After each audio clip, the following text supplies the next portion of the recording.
Before we get into today's video, if you're looking to keep your diesel engine running at peak performance on the road, be sure to hit the subscribe button.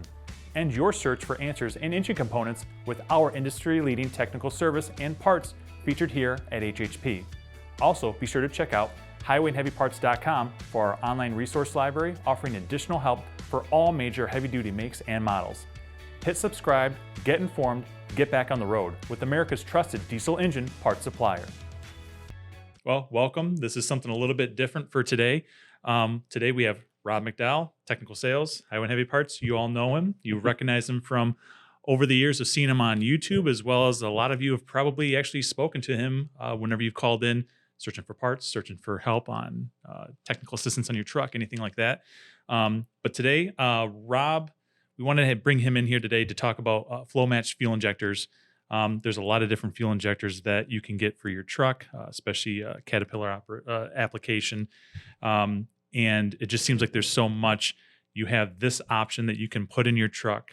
So I was wondering if we can just kind of tell us a little bit about flow match injectors. Why are they so important? Why were they brought to the market? What can they do for your truck?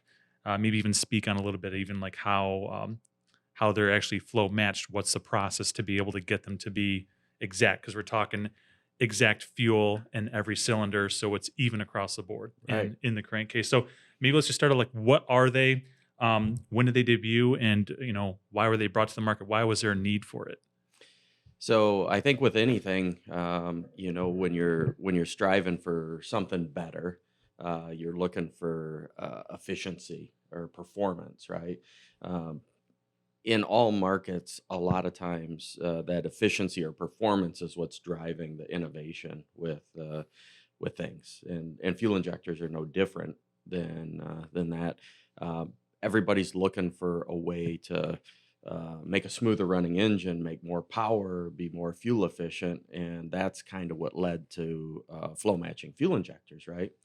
So when they build injectors, there's a certain amount of variance when you rebuild that injector that is an acceptable variance. So the guys that are looking for efficiency and looking for power are looking at, boy, what if I could take that variance and narrow it down and make them so these 6 injectors all flow darn near exactly the same?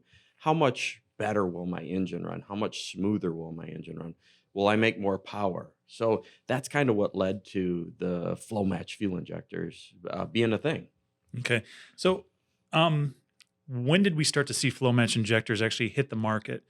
Was there a problem, or was there just a need that was seen to where they're like, hey, we probably should see if we can try to get these like matching? Because if there's guys that've got problems with like misfires or their engine's fluttering or anything like that, they just throw in a new or a reman set of injectors and say, all right, we're good. But then was it because they kept on seeing those problems, or is it because if you can try to get it equal, you can get better performance just overall? Like what was the main driver of saying this is a need that we have?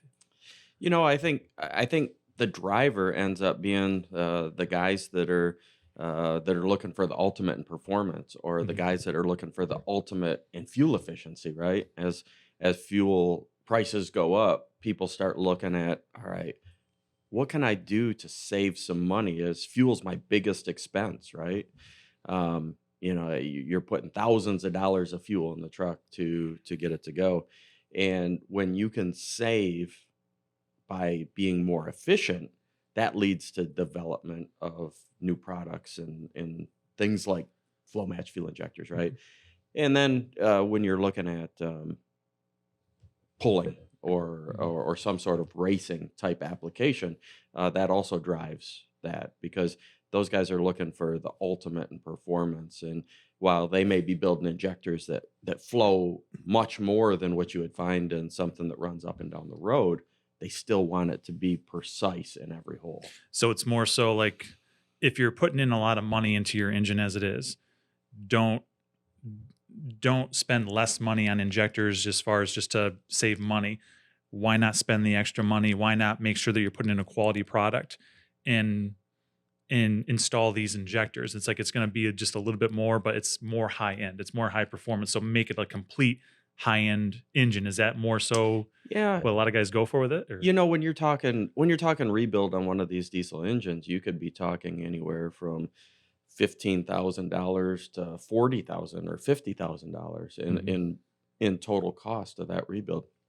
When you look at the upgrade on a set of injectors from a standard injector to a flow mash injector, you might be talking $150 per injector, which $900 over the course of a $40,000 engine is really not a lot Mhm. in the grand scheme of things for something that's going to idle better. It's going to be smoother and more fuel efficient and all around a better option. Okay.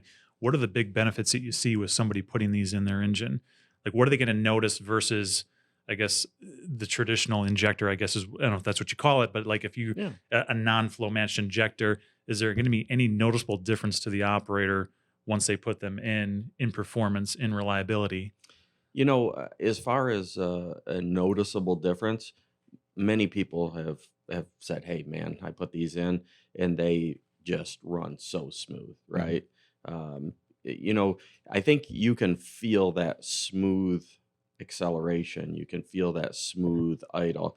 The engine's not fighting itself, right? Mhm. So the engine has the capability of measuring crank speed for every time that injector fires, and if one fires more, it speeds up that engine. Mhm. And then the next cylinder that fires, it says, "Oh, we don't need that much. We're trying to keep it at 900 RPM," right? So it backs off that one.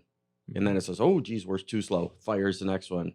So when you can fire them evenly and have the same amount, you can imagine how much smoother that would be than too fast, too slow, too fast, too Right. slow.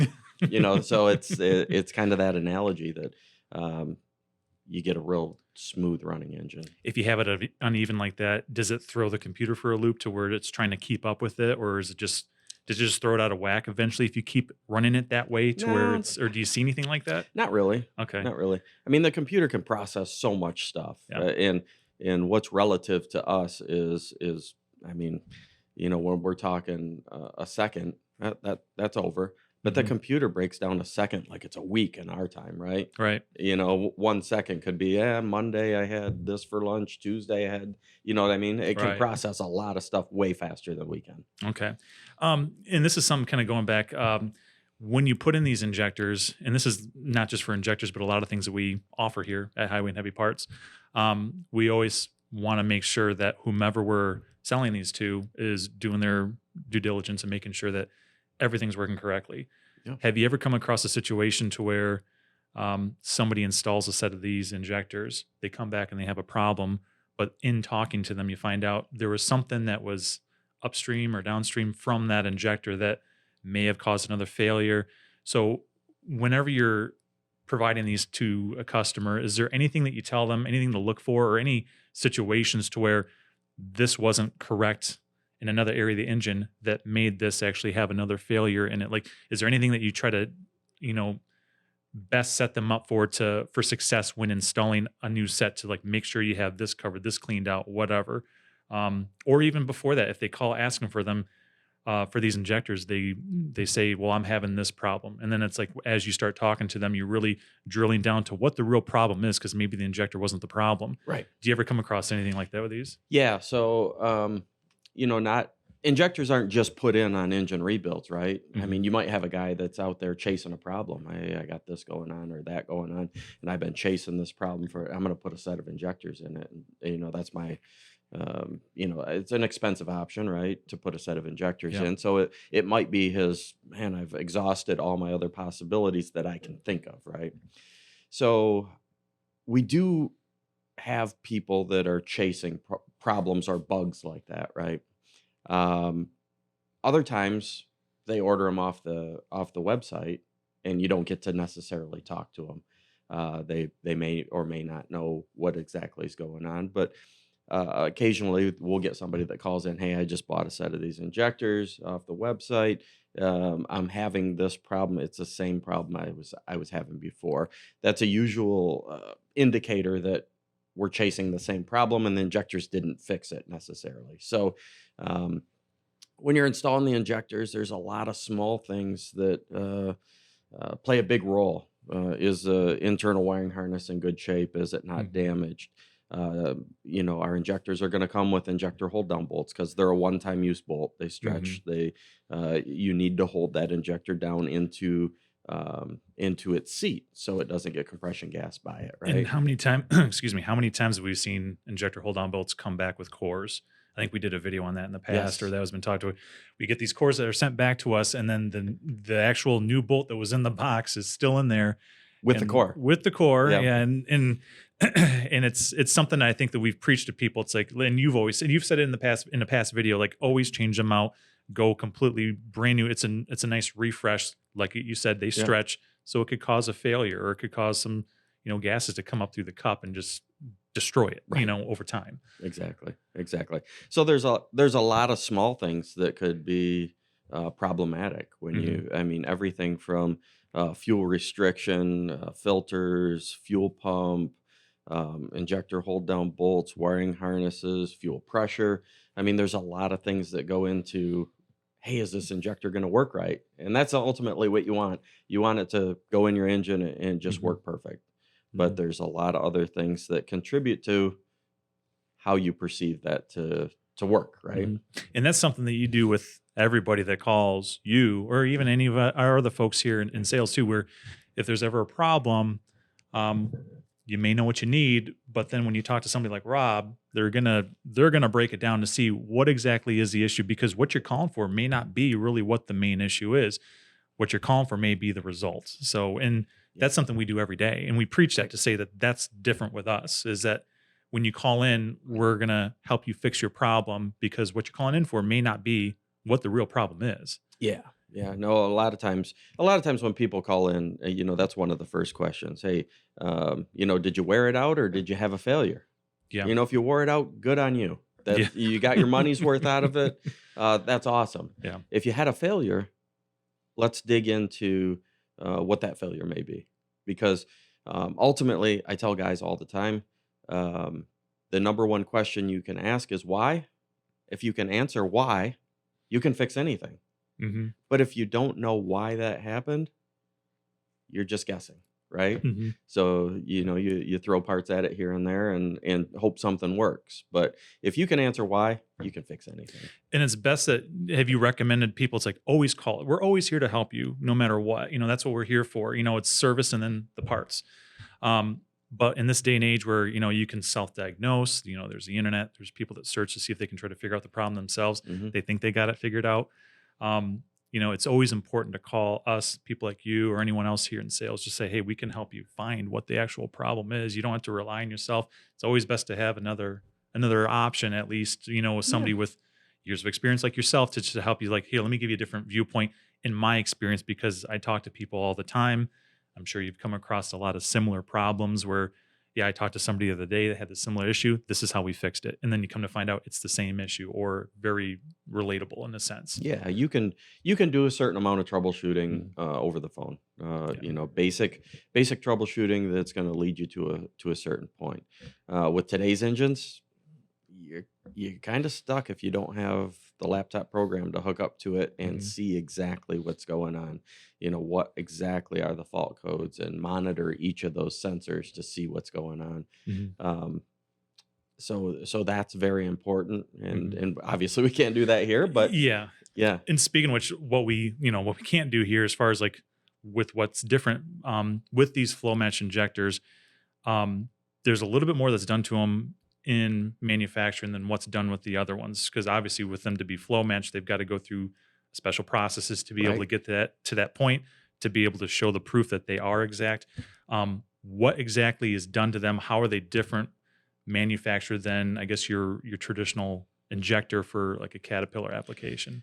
So the standard injector, yeah, it goes through the process, and you've got a certain window Mhm. that, all right, if it's within, and I'm just going to use round numbers for the podcast here, is the standard injector may be 10% above or below the spec, right? The flow match injector, they may have to take that back apart, reshim it, adjust it, um, they flow all the nozzles and make sure that the nozzles going into them are matched, and they do it half of that. So you're talking like 5% versus 10%, and that window makes a big difference.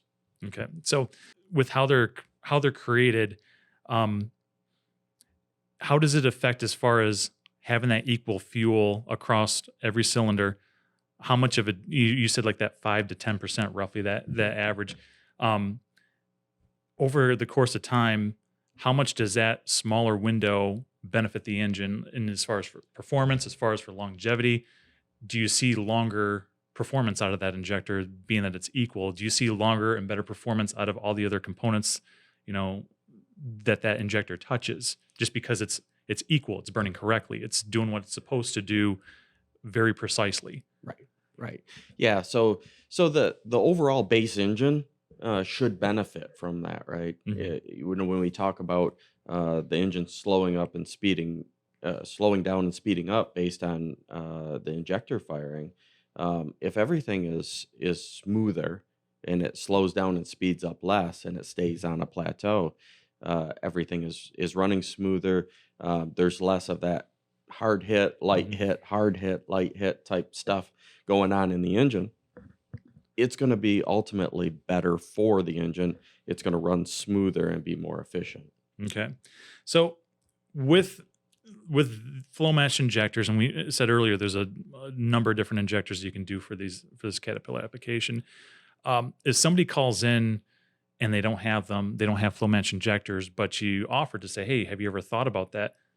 I'm sure that they've heard about them before. Maybe they never used them. Maybe they've had them in the past before, and they just didn't put them back in their engine, in the past. But, what do you say to a person if they're calling in and they've got questions, or, how do you get them to understand the benefits of flow match injectors to be a better option for their engine? Because we always have different options. Everyone comes in and it's like, well, I'm able to do these injectors or this one, but it's like, if they're able to actually have these in their engine, why is it something that they should go for?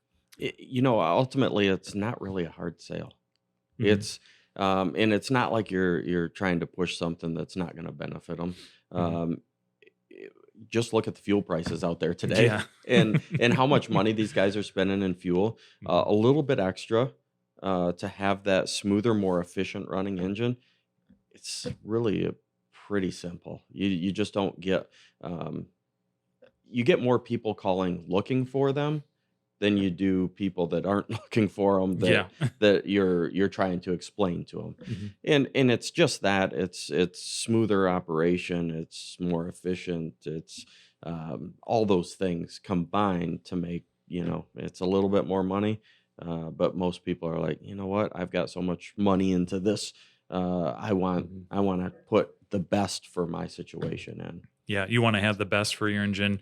A lot of these guys love their engines, so they want to put in the best thing. It's like your body's your temple. You want to put the best thing in it. Same thing goes for your engine, so you can keep running, stay on the job. Right. Yeah, exactly. and avoid breakdowns. Yep. Okay.